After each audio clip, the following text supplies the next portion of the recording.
പ്രിയമുള്ളവരെ, ഈശോമിശിഹായിൽ സ്നേഹവന്ദനം. ജോസഫ് ഫ്രം ജെജലോഗോസ് 316 welcomes you most whole heartedly. Episode number 63 വിശുദ്ധ ലൂക്കായുടെ സുവിശേഷം 14-ാം അധ്യായത്തിലേക്ക് നിങ്ങളെ സ്വാഗതം ചെയ്യുവാൻ എനിക്ക് ഒത്തിരി സന്തോഷമുണ്ട്. സെപ്റ്റംബറിൽ നടക്കേണ്ട ബൈബിൾ ക്വിസ് തയ്യാറെടുപ്പിലായിരിക്കുന്ന നിങ്ങൾക്ക് എല്ലാവർക്കും എല്ലാ ദൈവാനുഗ്രഹങ്ങളും നേർന്നുകൊള്ളുന്നു. സ്നേഹപൂർവ്വം ജോസഫ്. ലൂക്ക 14 ഒരു ആമുഖം. വിനയം, ദൈവരാജ്യത്തിൻ്റെ ഉൾക്കാഴ്ച, ശിശുത്വത്തിൻ്റെ വില എന്നിവയെ ഈ അധ്യായം എടുത്തു കാണിക്കുന്നു. ഒരു ഫരിസേയൻ്റെ വീട്ടിൽ വിരുന്നിനിടെ യേശു സാമൂഹ്യ മാനദണ്ഡങ്ങളെയും മതപരമായ പ്രതീക്ഷകളെയും വെല്ലുവിളിക്കുന്നു. ദൈവത്തിൻ്റെ ക്ഷണം പാർശ്വവൽക്കരിക്കപ്പെട്ടവരിലേക്ക് നീളുന്ന മഹത്തായ വിരുന്നിൻ്റെ ഉപമയിൽ കാണിച്ചിരിക്കുന്ന ലൗകിക മൂല്യങ്ങളുടെ വിപരീത ഫലമാണ് പ്രധാന തീമുകളിൽ ഉൾപ്പെടുന്നത്. ശിശുത്വത്തിൻ്റെ വിലയെക്കുറിച്ച് യേശു സംസാരിക്കുന്നു. സമ്പൂർണ്ണ പ്രതിബദ്ധതയ്ക്കും ആത്മത്യാഗത്തിനും ഊന്നൽ നൽകുന്നു. ഈ അധ്യായം നമ്മെ വിനയം സ്വീകരിക്കുവാനും പൂർണ്ണ ഹൃദയത്തോടെ യേശുവിനെ അനുഗമിക്കുവാനും ക്ഷണിക്കുന്നു. ശിശുത്വം യഥാർത്ഥമായി മനസ്സിലാക്കുന്നതിനുള്ള മുൻഗണനകൾ പുനഃപരിശോധിക്കുന്നു. ചോദ്യോത്തരങ്ങൾ. 1. അവർ അവനെ ശ്രദ്ധിച്ചുകൊണ്ടിരുന്നു. ലൂക്ക 14:1. ആരെ? അവർ അവനെ ശ്രദ്ധിച്ചുകൊണ്ടിരുന്നു. ആരെ? അതിൻ്റെ ഉത്തരം, ഫരിസേയ പ്രമാണികളിൽ ഒരുവൻ്റെ വീട്ടിൽ ഭക്ഷണത്തിന് പോയ യേശുവിനെ അവിടെ ഉണ്ടായിരുന്നവർ. ഫരിസേയ പ്രമാണികളിൽ ഒരുവൻ്റെ വീട്ടിൽ ഭക്ഷണത്തിന് പോയ യേശുവിനെ. ഫരിസേയ പ്രമാണികളിൽ ഒരുവൻ്റെ വീട്ടിൽ യേശു ഭക്ഷണത്തിന് പോയത് എപ്പോൾ? രണ്ടാമത്തെ ചോദ്യം. ഫരിസേയ പ്രമാണികളിൽ ഒരുവൻ്റെ വീട്ടിൽ യേശു ഭക്ഷണത്തിന് പോയത് എപ്പോൾ? അതിൻ്റെ ഉത്തരം, ഒരു സാബത്തിൽ. ലൂക്ക 14:1. ഒരു സാബത്തിലാണ് ഈശോയോടെ പോകുന്നത്. മൂന്നാം ചോദ്യം. ലൂക്ക 14:2 അനുസരിച്ച് യേശു ഭക്ഷണത്തിന് പോയ ഫരിസേയ പ്രമാണികളിൽ ഒരുവൻ്റെ വീട്ടിൽ ഉണ്ടായിരുന്നത് ആര്? രണ്ടാമത്തെ വാക്യത്തിൽ ഒരാളെ സ്പെസിഫിക് ആയിട്ട് പറയുന്നുണ്ട്. അതാരാണെന്നാണ് ചോദ്യം. ഒരു മഹോദര രോഗി ഡ്രോപ്സി പേഷ്യൻ്റ് ആയിരുന്നു അത് അവിടെ ഉണ്ടായിരുന്നത്. നാലാമത്തെ ചോദ്യം. ലൂക്ക 14 യേശുവിൻ്റെ ആദ്യ ചോദ്യം ആരോടായിരുന്നു? ലൂക്ക 14 യേശുവിൻ്റെ ആദ്യ ചോദ്യം ആരോടായിരുന്നു? യേശു ചോദ്യം ചോദിക്കുന്നുണ്ടല്ലോ, ആദ്യത്തെ ചോദ്യം ആരോടായിരുന്നു? നിയമജ്ഞരോടും ഫരിസേയരോടും. ലൂക്ക 14:3. അതാണ് എൻ്റെ ഉത്തരം, നിയമജ്ഞരോടും ഫരിസേയരോടും. അഞ്ചാമത്തെ ചോദ്യം. ലൂക്ക 14:3 യേശു എന്താണ് ചോദിച്ചത്? ലൂക്ക 14:3 യേശു എന്താണ് ചോദിച്ചത് എന്നുള്ളതാണ് അഞ്ചാമത്തെ ചോദ്യം. അതിൻ്റെ ഉത്തരം, സാപത്തിൽ രോഗശാന്തി നൽകുന്നത് അനുവദനീയമോ അല്ലയോ എന്ന്. സാപത്തിൽ രോഗശാന്തി, അതാണ് ചോദ്യം. ആറാമത്തെ ചോദ്യം. ലൂക്ക 14:3 യേശുവിൻ്റെ ചോദ്യത്തോട് നിയമജ്ഞരും ഫരിസേയരും പ്രതികരിച്ചത് എങ്ങനെയായിരുന്നു അവരുടെ പ്രതികരണം? നിയമജ്ഞരും ഫരിസേയരും എങ്ങനെ പ്രതികരിച്ചു? അതിൻ്റെ ഉത്തരം, അവർ നിശബ്ദരായിരുന്നു. 14:4 അനുസരിച്ച് അവർ നിശബ്ദരായിരുന്നു, ഒന്നും മിണ്ടിയില്ല. 7. പൂരിപ്പിക്കുക. സാപത്തിൽ തൻ്റെ ഡാഷ് കിണറ്റിൽ വീണാൽ ഉടൻ പിടിച്ചു കയറ്റാത്തവനായി നിങ്ങളിൽ ആരുണ്ട്? ലൂക്ക 14:5. എന്തൊക്കെ കിണറ്റിൽ വീണാലാണ് പിടിച്ചു കയറ്റാനാത്തവരായി നിങ്ങളിൽ ആരുണ്ട് എന്ന് ചോദ്യം. ഉത്തരം, പുത്രനോ കാളയോ.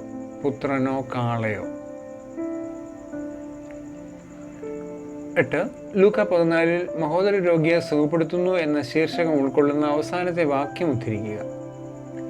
മഹോദര രോഗിയെ സുഖപ്പെടുത്തുന്നു എന്ന ശീർഷകം ഉൾക്കൊള്ളുന്ന അവസാനത്തെ വാക്യം ഉദ്ധരിക്കുക. അതിൻ്റെ ഉത്തരം, മറുപടി പറയാൻ അവർക്ക് കഴിഞ്ഞില്ല. ലൂക്ക 14:6. 9. ചോദ്യം. ലൂക്ക 14:7 അനുസരിച്ച് ക്ഷണിക്കപ്പെട്ടവർ പ്രമുഖ സ്ഥാനങ്ങൾ തിരഞ്ഞെടുക്കുന്നത് കണ്ടപ്പോൾ യേശു അവരോട് എന്തു പറഞ്ഞു? ക്ഷണിക്കപ്പെട്ടവർ പ്രമുഖ സ്ഥാനങ്ങൾ തിരഞ്ഞെടുത്തപ്പോൾ യേശു എന്താണ് അവരോട് പറഞ്ഞത്? ഉത്തരം, ഒരു ഉപമ പറഞ്ഞു. ഒരു ഉപമയാണ് യേശുവോട് പറയുന്നത്. അടുത്ത ചോദ്യം. 10. ലൂക്ക 14:8 സമാനമായ പഴയ നിയമ ഭാഗം ഏത്? ലൂക്ക 14:8 സമാനമായ പഴയ നിയമ ഭാഗം ഏത്? അതിൻ്റെ ഉത്തരം, സുഭാഷിതങ്ങൾ 25:6-7 വാക്യങ്ങൾ. സുഭാഷിതങ്ങൾ 25-6-7. 11. ചോദ്യം. ലൂക്ക 14:5 പുത്രൻ എന്നതിന് പകരം ചില കയ്യെഴുത്ത് പ്രതികളിൽ കാണുന്ന പദം ഏത്? പുത്രന് പകരം വേറെ ഒരു വാക്ക് ഉപയോഗിക്കുന്നുണ്ട് ചില കയ്യെഴുത്ത് പ്രതികളിൽ. അത് ഏതെന്നാണ് ചോദ്യം. ലൂക്ക 14:5 കഴുത എന്ന ചില കയ്യെഴുത്ത് പ്രതികളിൽ കാണുന്നുണ്ട് കഴുത. 12ാമത്തെ ചോദ്യം അധ്യായവും വാക്യം സൂചിപ്പിക്കുക. തന്നെ തന്നെ ഉയർത്തുന്നവൻ താഴ്ത്തപ്പെടും, തന്നെ തന്നെ താഴ്ത്തുന്നവൻ ഉയർത്തപ്പെടും. അധ്യായവും വാക്യവും പറയുക എന്നാണ് ഈ ചോദ്യത്തിൽ ചോദിച്ചിരിക്കുന്നത്. ഉത്തരം ലൂക്ക 14:11. 14-ാം അധ്യായം 11-ാം വാക്യമാണിത്. ലൂക്ക 14:11. 13ാമത്തെ ചോദ്യം ലൂക്ക 14:13 ക്ഷണിക്കപ്പെടേണ്ടവരുടെ പട്ടികയിൽ എത്ര തരം ആളുകളെ യേശു ഉൾപ്പെടുത്തിയിരിക്കുന്നു? യേശു ഉൾപ്പെടുത്തിയിരിക്കുന്ന ഒരു വിഭാഗമുണ്ടല്ലോ, പല വിഭാഗത്തിലുള്ള ആളുകളുണ്ട്. അവർ എത്ര തരം ആളുകൾ ഉണ്ട്? 4. ദരിദ്രർ, വികലാംഗർ, മുടന്തർ, കുരുടർ. 4 തരം ആൾക്കാരെയാണ് യേശു ഉൾപ്പെടുത്തിയിരിക്കുന്നത്. 14ാമത്തെ ചോദ്യം പൂരിപ്പിക്കുക. നീതിമാന്മാരുടെ ഡാഷിൽ നിങ്ങൾക്ക് പ്രതിഫലം ലഭിക്കും. ലൂക്ക 14:14. നീതിമാന്മാരുടെ ഡാഷിൽ എന്തിലാണ് നിങ്ങൾക്ക് പ്രതിഫലം ലഭിക്കുന്നത്? ഉത്തരം നീതിമാന്മാരുടെ പുനരുത്ഥാനത്തിൽ നിങ്ങൾക്ക് പ്രതിഫലം ലഭിക്കുമെന്നാണ് അവിടെ പറയുന്നത്. 15ാമത്തെ ചോദ്യം ദൈവരാജ്യത്തിൽ അപ്പം ഭക്ഷിക്കുന്നവൻ ഭാഗ്യവാൻ. ലൂക്ക 14:15. സമാന വിശുദ്ധ ഗ്രന്ഥഭാഗം ഏത്? ദൈവരാജ്യത്തിൽ അപ്പം ഭക്ഷിക്കുന്നവൻ ഭാഗ്യവാൻ ഏത് പുസ്തകത്തിൽ നമുക്കത് കാണാൻ പറ്റും? അതിൻ്റെ ഉത്തരം വെളിപാട് 19:9. വെളിപാട് 19:9 ഇത് നമുക്ക് കാണാൻ പറ്റുന്നത്. 16 ലൂക്ക 14:18 വിരുന്നിൽ പങ്കെടുക്കാത്തതിന് ആദ്യ വ്യക്തി എന്ത് ഒഴികഴിവ് നൽകി? ലൂക്ക 14:18 വിരുന്നിൽ പങ്കെടുക്കാത്തതിന് ഒഴികഴിവ് നൽകിയത് എന്താണ് ആദ്യത്തെ വ്യക്തി? ഉത്തരം താൻ വാങ്ങിയ വയൽ കാണേണ്ടിയിരിക്കുന്നു എന്ന്. താൻ വാങ്ങിയ ഒരു വയൽ വാങ്ങി അത് കാണാൻ പോകണമെന്ന് പറഞ്ഞു. 17ാമത്തെ ചോദ്യം ലൂക്ക 14:20 അനുസരിച്ച് വിരുന്നിൽ പങ്കെടുക്കാത്തതിന് മൂന്നാമൻ നൽകിയ ഒഴികഴിവ് എന്താണ്? മൂന്നാമൻ ഒരു ഒഴികഴിവ് പറഞ്ഞല്ലോ, അതെന്താണെന്നാണ് അടുത്ത ചോദ്യം. 17ാമത്തെ ചോദ്യം. അതിൻ്റെ ഉത്തരം തൻ്റെ വിവാഹം കഴിഞ്ഞതുകൊണ്ട് വരാൻ നിവൃത്തിയില്ല എന്നാണ് പറഞ്ഞത്. തൻ്റെ വിവാഹം കഴിഞ്ഞതുകൊണ്ട് വരാൻ നിവൃത്തിയില്ല. 18ാമത്തെ ചോദ്യം ലൂക്ക 14:21 ക്ഷണിക്കപ്പെട്ട അതിഥികൾ ഒഴികഴിവുകൾ പറഞ്ഞതുകൊണ്ട് യജമാനൻ തൻ്റെ ദാസനെ എവിടേക്കാണ് അയച്ചത്? യജമാനൻ തൻ്റെ ദാസനെ എവിടേക്കാണ് അയച്ചത് എന്നാണ് 14:21 പറയുന്നത്. അതാണ് ആ ചോദ്യം. പട്ടണത്തിൻ്റെ തെരുവുകളിലേക്കും ഊടുവഴികളിലേക്കും. അതാണ് ഉത്തരം. 19 ലൂക്ക 14 ഏത് വാക്യമാണ് തൻ്റെ ശിഷ്യന്മാരാകാൻ യേശു തൻ്റെ അനുയായികളിൽ നിന്ന് പ്രതീക്ഷിക്കുന്ന സമ്പൂർണ്ണ പ്രതിബദ്ധതയും മുൻഗണനയും അടിവരയിടുന്നത്? ഏത് വാക്യമാണെന്നാണ് 14?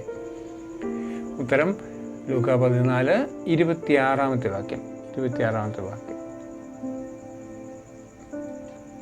20ാമത്തെ ചോദ്യം സ്വന്തം കുരിശ് വഹിക്കാതെ ആർക്ക് തൻ്റെ ശിഷ്യനായിരിക്കാൻ കഴിയുകയില്ല എന്നാണ് യേശു ലൂക്ക 14:27 പറയുന്നത്. സ്വന്തം കുരിശ് വഹിക്കാതെ ആർക്ക് തൻ്റെ ശിഷ്യനായിരിക്കാൻ കഴിയുകയില്ല എന്നാണ് ലൂക്ക 14:27 പറയുന്നത്. തൻ്റെ പിന്നാലെ വരുന്നവന്, അല്ലെങ്കിൽ യേശുവിൻ്റെ പിന്നാലെ വരുന്നവന് എന്നാണ് അതിൻ്റെ ഉത്തരം. 21 പൂരിപ്പിക്കുക. അല്ലെങ്കിൽ ഡാഷ് ഭടന്മാരോടുകൂടെ തനിക്കെതിരെ വരുന്നവനെ 10,000 കൊണ്ട് നേരിടാൻ സാധിക്കുമോ എന്ന് ആദ്യമേ ആലോചിക്കാതെ മറ്റൊരു രാജാവിനോട് യുദ്ധത്തിന് പോകുന്ന ഏത് രാജാവാണുള്ളത്? ലൂക്ക 14:31. അതിൻ്റെ ഒരു നമ്പറാണ് ചോദിച്ചിരിക്കുന്നത്. എത്ര ഭടന്മാരോടെന്നുള്ളതാണ്. 20,000 ഭടന്മാരോട്. അടുത്ത ചോദ്യം 22. ആര് തൻ്റെ വിരുന്ന് ആസ്വദിക്കുകയില്ല എന്നാണ് യേശു ലൂക്ക 14:21 പറയുന്നത്? ആര് തൻ്റെ വിരുന്ന് ആസ്വദിക്കുകയില്ല എന്നാണ് യേശു 14:24 പറയുന്നത്? ക്ഷണിക്കപ്പെട്ടവരിൽ ഒരുവനും തൻ്റെ വിരുന്ന് ആസ്വദിക്കില്ല എന്നാണ് യേശു പറയുന്നത്. 23. മണ്ണിനോ വളത്തിനോ ഉപകരിക്കില്ലാത്തത് എന്ത്? മണ്ണിനോ വളത്തിനോ ഉപകരിക്കില്ലാത്തത് എന്ത്? അതാണ് 23ാമത്തെ ചോദ്യം. അതിൻ്റെ ഉത്തരം ഉറകെട്ടുപോയ ഉപ്പ്. ലൂക്ക 14:34-35 വാക്യങ്ങൾ. ഉറകെട്ടുപോയ ഉപ്പ്. അടുത്ത ചോദ്യം 24. മത്തായി 13:9, മർക്കോസ് 4:9, ലൂക്ക 8:8 എന്നീ വചനഭാഗങ്ങളിലെല്ലാം പൊതുവായി കാണുന്ന ഒരു വാക്യത്തോടെയാണ് ലൂക്ക 14 അവസാനിക്കുന്നത്. വാക്യം ഉദ്ധരിക്കുക. ഈ 3 വാക്യങ്ങളിലും കാണുന്ന ഒരു വാക്യം. ഉത്തരം കേൾക്കാൻ ചെവിയുള്ളവൻ കേൾക്കട്ടെ. ലൂക്ക 14:35. കേൾക്കാൻ ചെവിയുള്ളവൻ കേൾക്കട്ടെ എന്നാണ്. 25 പൂരിപ്പിക്കുക. ഇതുപോലെ തനിക്കുള്ളതെല്ലാം ഉപേക്ഷിക്കാതെ നിങ്ങളിൽ ആർക്കും എൻ്റെ ഡാഷ് സാധ്യമല്ല. ലൂക്ക 14:33. ഇതുപോലെ തനിക്കുള്ളതെല്ലാം ഉപേക്ഷിക്കാതെ നിങ്ങളിൽ ആർക്കും എൻ്റെ ഡാഷ് ആകാൻ. ശിഷ്യനാവുക സാധ്യമല്ല. ഉത്തരം ശിഷ്യനാവുക. 26 ലൂക്ക 14:7-14 യേശു ഉപദേശിക്കുന്നത് ആരെയൊക്കെയാണ് യേശു ഇവിടെ ഉപദേശിക്കുന്നത്? ലൂക്ക 14:7-14 ഉപദേശിക്കുന്നത് ആരെ എന്നാണ് ചോദ്യം. ഉത്തരം അതിഥിയെയും ആതിഥേയനെയുമാണ് ഉപദേശിക്കുന്നത്. 27 ലൂക്ക 14 അതിഥിക്കും ആതിഥേയനും ഉപദേശം എന്ന ശീർഷകം കൂടാതെ ദരിദ്രർ, വികലാംഗർ, കുരുടർ, മുടന്തർ എന്നിവരെക്കുറിച്ച് പരാമർശമുള്ള ശീർഷകം ഏത്? എവിടെയാണ് ഇവരെക്കുറിച്ച് പരാമർശമുള്ളത്? ഏത് ശീർഷകത്തിലാണ്? വിരുന്നിൻ്റെ ഉപമ എന്നുള്ള ശീർഷകത്തിൽ നമുക്ക് കാണാൻ പറ്റും. അത് അവിടെ റിപ്പീറ്റ് ചെയ്തിരിക്കുകയാണ്, വിരുന്നിൻ്റെ ഉപമ. 28 ലൂക്ക 14:28 എന്ത് പണി ചെയ്യാൻ ഇച്ഛിക്കുമ്പോൾ അത് പൂർത്തിയാക്കാൻ വേണ്ട വക തനിക്കുണ്ടോ എന്ന് നോക്കുന്ന ആളെക്കുറിച്ചാണ് യേശു പറയുന്നത്. എന്ത് പണിയാൻ ഇച്ഛിക്കുമ്പോൾ ഗോപുരം പണിയാൻ ഇച്ഛിക്കുമ്പോൾ ഗോപുരമാണ് അവിടെ ഉത്തരം. 29 ലൂക്ക 14:10 അനുസരിച്ച് ആതിഥേയൻ അതിഥിയോട് എന്താണ് പറയുന്നത്? ലൂക്ക 14:10 അവിടെ പറയുന്നത് സ്നേഹിത മുമ്പോട്ട് കയറിയിരിക്കുക എന്ന്. 30 ദൈവരാജ്യത്തിൽ അപ്പം ഭക്ഷിക്കുന്നവൻ ഭാഗ്യവാൻ. ലൂക്ക 14:15 ഇങ്ങനെ പറഞ്ഞത് ആര്? ദൈവരാജ്യത്തിൽ അപ്പം ഭക്ഷിക്കുന്നവൻ ഭാഗ്യവാൻ എന്ന് പറഞ്ഞത് ആര്? 30ാമത്തെ ചോദ്യം അതാണ്. അതിൻ്റെ ഉത്തരം യേശുവിനോട് കൂടെ ഭക്ഷണത്തിനിരുന്നവരിൽ ഒരുവനാണ് ഇങ്ങനെ പറഞ്ഞത്. സ്വന്തം കുരിശ് വഹിക്കാതെ എൻ്റെ പിന്നാലെ വരുന്നവന് എൻ്റെ ശിഷ്യനായിരിക്കാൻ കഴിയുകയില്ല. ലൂക്ക 14:27 സ്വന്തം കുരിശ് വഹിക്കണമെന്നുള്ളതാണ് ഈശോയോട് പറയുന്നത്.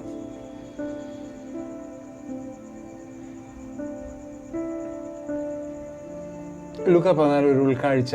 അഹങ്കാരികളെയും സ്വയം ഉയർത്തുന്നവരെയും താഴ്മയുള്ളവരെയും പാർശ്വവൽക്കരിക്കപ്പെട്ടവരെയും ദൈവരാജ്യം വിലമതിക്കുന്നു.